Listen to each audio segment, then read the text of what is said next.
I'm Mariana Cordier. Welcome to Montgomery Weekend Review.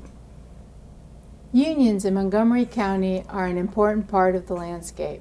To look back on the last 30 years and the changes in the county due to union participation, David Rodich, a former leader of SEIU Local 500, is here today. Montgomery County has always been a combination of affluent, middle class, and economically needy residents, but it can still surprise some to discover how much poverty, homelessness, and hunger still exist for many here. Shane Rock, the CEO of Interfaith Works, will comment. In its final rulings of this term, the U.S. Supreme Court decided both the citizen question on the 2020 census and how states can make redistricting decisions every 10 years.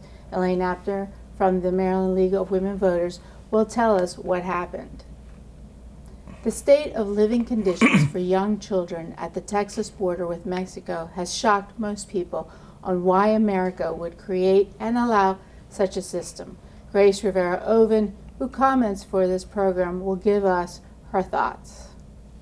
So David, congratulations. This is my first time seeing you after you've retired. Well, thanks very much. Yeah, but tell us, the last 30 years, what do you recall most about your work in unions and labor and here in the county? Sure. Well, I think the biggest thing, first of all, is that Montgomery County has always been blessed to have a very, very strong labor movement.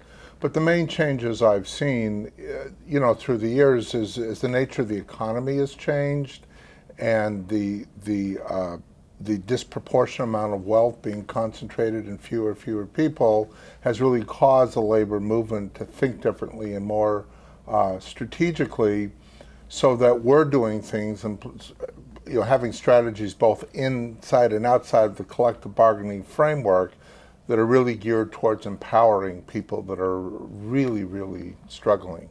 Things like the fight for a minimum wage, strong health care, policies on the part of Montgomery County that really are designed to focus on that constituency. And the relationship between the county government and the unions in Maryland, what kind of relationship is it? How would you characterize it? Well, like any strong relationship, it has its peaks and valleys, but I would say as a general proposition, the relationship between the public employee unions and their respective employers in this county has been actually a fairly collaborative one and a fairly positive one. We have a very shared mission with each other, not just in terms of the interests of our members, but also, again, to work in partnership to make certain that the broader outreach to underserved communities is happening. What's the challenge with the federal government? Right. Well, there's a lot of federal union members in Montgomery County too. Mm-hmm. David, what would you say is the most during your tenure, the most significant policy change that the county has made to help the unions? Well, I'm going to focus on my union, SEIU. Right. Mm-hmm. I think that the most significant changes we've seen is, first of all, the fight for a higher minimum wage has been very, very significant and important. The focus on respect for support employees who work outside of the classroom is really at an all-time high. Record-setting investments in professional development for those workers, because everybody has an impact. Right. On students, not just teachers. Mm-hmm. Exactly. Right. So David, I'm a former union member too, and I used to work for the United Paper Workers International Union at the beginning of my career. Mm-hmm. So I admire your work. Thank you. The union movement in the United States has really kind of struggled during the last 30 years in terms of membership, and some of the power comes from having more people in unions. Do you have any sort of insights into how the labor movement can regain that sort of momentum to bring more people into the movement. Yes, we need to stop complaining and do more, right? You know, first of all, I've been very fortunate. Again, the union, when I became involved with SEIU was in the mid-1970s. There were 475,000 members total. Today, there's 2.1 million members of this union. So I think it's us, again, putting our resources and our priorities where they need to be. It's not just membership for the sake of membership, it's building movement. And unions actually, if you look at polling data, they're polling much, much higher in terms of popularity than the level of membership that we have. And it only speaks to, again, we have to have the institutional will and the willingness to do the work. The opportunities have never been greater for unions if they choose to step up and do what's necessary. And what is it for the future? Where do you see some of the challenges for the unions in the future?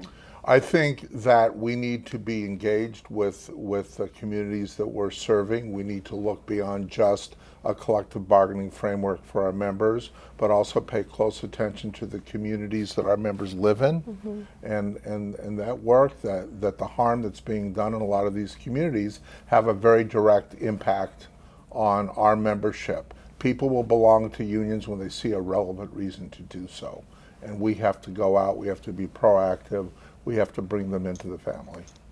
So with about 30 seconds or so more, what is the last word that you want to leave with the audience about unions?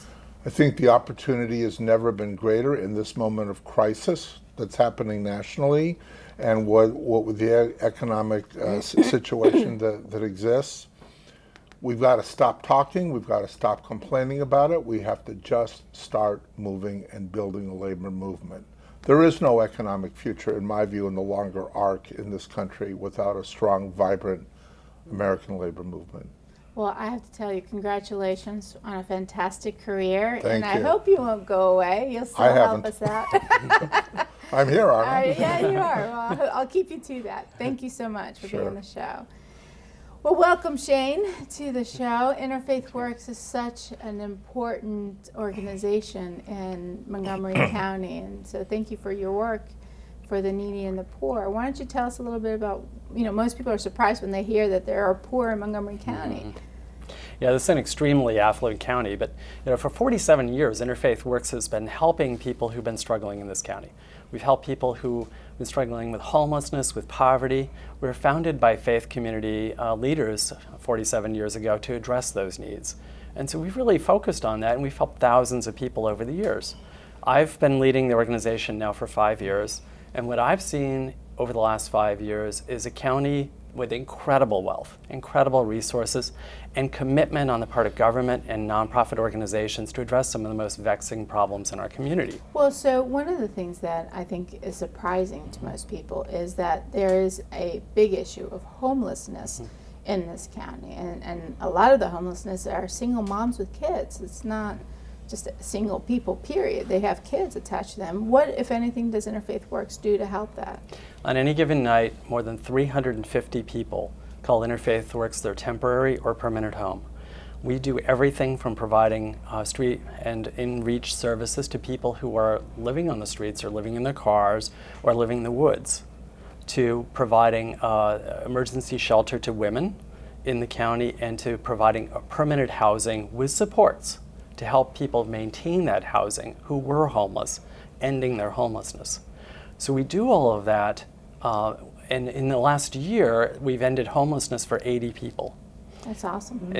As a county, over the last 3 years, we have placed more than 400 people in housing. And as a result, from 2014, when there were about 1,000 people found in the annual point-in-time count of the homeless in the county, this past January, when we repeated that count, there were a little more than 600 people found.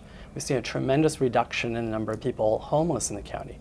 A lot of that is because we have the willpower in the county to end homelessness. Yeah, well, a lot of it, I think, is affordable housing, and many of these people are working, actually. I think sometimes we think of homeless and poor as somebody that, is just on welfare or something. But so many of them, because of minimum wage jobs and 2 jobs and things, basically They're working they cannot afford. Right. They're the working That's right. poor, right? So- but how do we contact? How does somebody contact or get in touch with you if they need help? There are many ways. You can go through the website, which will show on your screen. It's iWorks, iworksmc.org. We have a How to Find Help section of our website. That's the best way, because then you can find exactly what you need. And we have, as a board member of Interfaith Works, I'm going to jump in a little bit. We have an incredible staff of people who have been committed for years and decades to the mission of Interfaith Works to end homelessness. But this year, Councilmember Gabriel Munoz found that there's over 400 families that are in status of homelessness. Okay, these are not the single women who, the single men at Progress Place. These are families. So I think the next movement is going to be to dealing with that issue, and Interfaith Work has the ability and the capacity to help with that. But again, it has to become a big priority, and I think the county's ready to do that. And we have folks like Monica Barberis-Young, who has been there for like over 2 decades doing amazing work in housing and taking homeless families or homeless women to transitional and permanent housing, which is something that even the people that are union members are day to day, they're a paycheck away Right. from becoming homeless. And also, We have members who are homeless, but one of the things I'm interested in figuring out, our bus drivers in the school system every day do something called homeless runs, right? When you think about it, right? Yep. It's just an identified population that Yep. we know of children who don't have homes to get them to school and to back wherever they're going back to safely. My question to you, Shane, is what can we be doing to present more of a united front as progressive organizations to deal with some of these issues? There's a lot of very good work going on in very separate lanes, but I feel like if we could bring more of this together, it would really amplify the effort. I think the nonprofits come together really well, but you're absolutely right. I don't think the broader community is as united in that. There's a planning process underway right now that's designed to address that. Whether we're successful or not is going to go to that issue. And I think it's super important that we bring in everybody who touches folks who are in need. Yeah. Well, I think that's a very important point, and I hope for our audience, if you're interested, get involved and join the efforts so that we can really try to eradicate the family homelessness and such. But with that, thank you for being on the show, and we have to take a break. We'll be right back.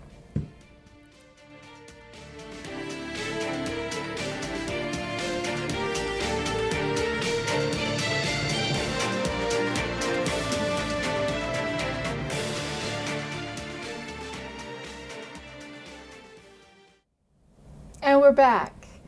Elaine, welcome back to the show. Thank you. You have a really exciting story today. The U.S. Supreme Court Yes. said maybe not on the census question, right? Right, yes. I mean, we've been watching every day because there were 2 decisions from the Supreme Court that the League has been following very closely and very involved in. And one is redistricting, and that's Lamone versus Benesac. And that was the Maryland case that the League of Women Voters signed the amicus brief for. And that was to try to get redistricting thrown out, the 6th district. But the Supreme Court came through and said that no, they would push it back to the states. And truthfully, it was not a big surprise to us listening to the arguments and things. But that puts Maryland in a position where our #1 priority for the League is going to be in this next coming legislation to go for an independent redistricting commission. We have been trying to do it for quite a few years now. This is our last chance before the 2020 census. So that's a biggie for us as far as what's going to happen and what we're going to be lobbying for. And the then other you one have the issue is that I find amazing. yes, is the and that's the citizenship question. Yes. Citizenship question on the 2020 census. Right, and that again was 5-4, but Roberts went with the majority this time as far as Right. that they should not put the citizenship question on the census form, at least right now. They're going to look at it. And a lot was because of the revelations that came through with this letter Right. that was sent, and it was almost identical to the what was proposed. For those of us who may not know what you're referring to with regard to the letter, what did the letter Right, reveal? basically the letter came up with the exact same arguments that the administration said that the reason that they, it was the argument that if the citizenship question went on, it would favor the Republicans. So it's a GOP kind Yeah, of. the GOP, The yes. true colors of what was going on, actually, just to be Right. blunt, Please. was to keep communities of color, specifically, I think this was targeted mainly to the Latino community, not to participate in the census because we know that a lot of families are mixed families. So it was pretty much to intimidate people from participating because, like we were saying earlier, one family can have somebody who's a U.S. citizen or U.S. resident, somebody on TPS, somebody waiting for asylum. So it was really to kind of, Right. to ensure that they were not counted. And the reason for that would be it affects the representation, Absolutely. the numbers, Right. so your representation in Congress, and it also reflects allocation of federal money. That's all based on the census. So if you have large populations that do not participate in the census, you're going to get a skewed Right. look at the country. And the Constitution says everybody in the country should be counted. Well, That Elaine, is in the Constitution. I don't know whatever would lead you to believe that this administration may have a nefarious motivation, but You setting, have to read it first, right, though, right? You can't read. that's always a good place to That's start. a challenge. So here's my question to you, and it's on the redistricting issue. Yes. The problem is, okay, I'm a progressive, right, and obviously I want to do everything I can to elect a Congress that way. If we move to a commission in this state, right, that would have a more balanced viewpoint, what happens if we're doing it and a more conservative state decides, you know what, we're not interested in doing you have it. 30 seconds. Okay. Right. Very quickly. That's the conundrum. That's the argument that has come up. And yet, a lot of the conservative states including have done it, and Maryland still, they keep giving an excuse. And the bottom line is you do what's right, not what's going to happen. And Maryland is basically so one-sided. You've lost one congressperson through redistricting, and yet you've eliminated the votes of a whole district. And so it's do what's right. Do what's right. That's the last word Yes. on that issue. But not the last word on the show, because, of course, Grace is here. Yeah.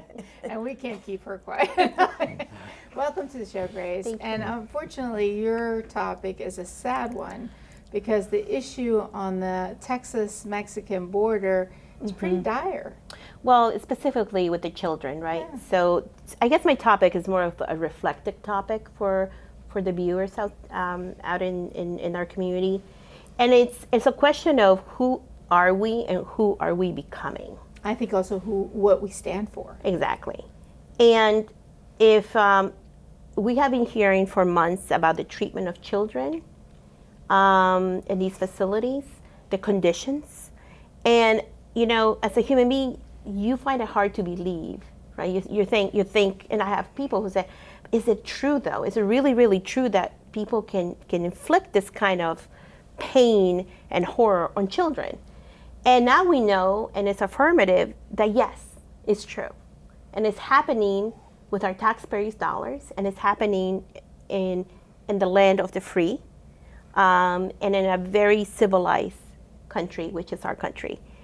And so we need to ask ourselves, and we need to be enraged, because I think there's this complicity in a sense. Okay, so it's happening, but it's far away, it's really not happening here. But as a parent, you know, as a grandfather, grandmother, as an uncle, as an aunt, to see that kind of infliction on children, It's a total disregard for life. who pretty much we have criminalized them, right? Because they are taken to detention centers, they sleep on the floor. They have, you know, the doctors who actually went to this facility saw that there was overcrowding in a place for 150 kids. There were almost 800. They were infants, 5-year-olds taking care of babies. They in fact had to take 4 of those infants, and one of them in critical condition. We have already had deaths of children. They are in conditions where they're in 24 hours with fluorescent lights, right, the whole time. And then the latest is the case of Oscar Martinez Ramirez, this 25-year-old dad with his 23-year-old little girl, Angie, right, who perished. And I think that picture, as shocking as it may be, I think people need to look at it. Because I think we need to reflect on that, because it's not about politics anymore. Well, it's and about I think the if you soul. think about when in history has this ever happened No. before? Well, and it's also about the soul of America. Right. Because children are sacred. And you do not criminalize children, and you don't inflict that kind of pain on innocent. The other thing they found, that some of these children actually have bracelets and things with names of relatives Right. that they could have been Right. sent to. Right. So you would be eliminating the cost of taking care. You'd put the Right. child in a position where they know, or family. they've got a Exactly. family. And you know, some of this And could also, I think people need to understand the law.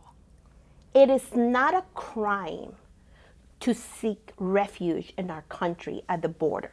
That is not a crime. Yet, this administration has sold this Kool-Aid kind of thing, right?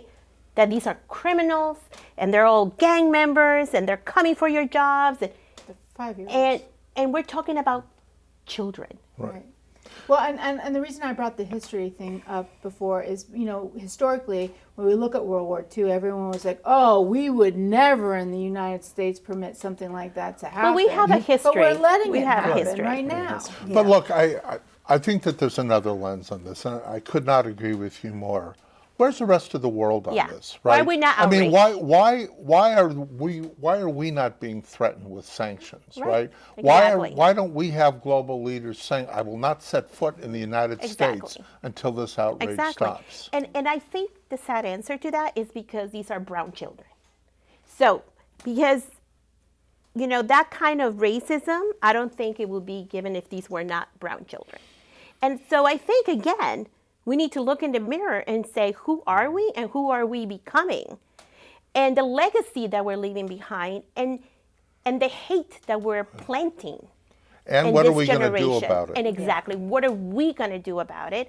And the lack of complexity needs to stop. It needs to stop with the Democratic Party, in a sense, with all the churches. Look, immigrant children have heartbeats too, okay? And that needs to be recognized. Right. So what can anyone who's watching and listening to this do? What I can think you people need to do? support agencies like the Catholic Immigration Network and other agencies that are representing these children, that are giving them a voice. And I think you need to call your congressmen and your senators and say, I want you to do more to end the traumatization and criminalization of innocent lives, specifically of children. And to remind ourselves also, tragically, in this case, elections have consequences. Elections Okay, have so I have to consequences. stop you Thank guys, you. although it's a really emotional topic, but we're out of time. And thank you, all of you, for joining me this week. And thank you all in the audience for joining us in this week's edition of Montgomery Week in Review. I am Mariana Cordier. Please join us next week at this same time.